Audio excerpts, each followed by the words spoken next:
Hello বন্ধুরা, আজ আমরা এসেছি সিঙ্গুর আর এখান থেকে যাব আমরা ডাকাতি কালীবাড়ি। তো চলুন আপনাদেরকে নিয়ে যাচ্ছি ডাকাত কালীবাড়ি, আপনারা আমার সঙ্গে থাকুন, আসুন।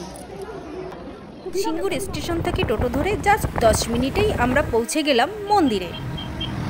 কথিত আছে এই মন্দিরে ডাকাতি করার আগে ডাকাতরা পুজো করে তারপর ডাকাতি করতে যেত, তাই নাম হয়েছে ডাকাতি কালী মন্দির।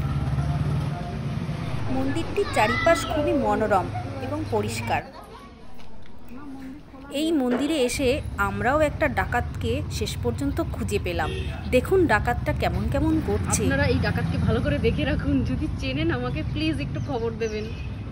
আচ্ছা ডাকাত দাদা, আপনার এই ব্যাগটার মধ্যে কি আছে দাদা? আমার এই ব্যাগটার মধ্যে আছে আমার ডাকাতি করা সব ধন দৌলত, সব কিছু আছে। একটু কি আমি দেখতে পারি? একটু কি না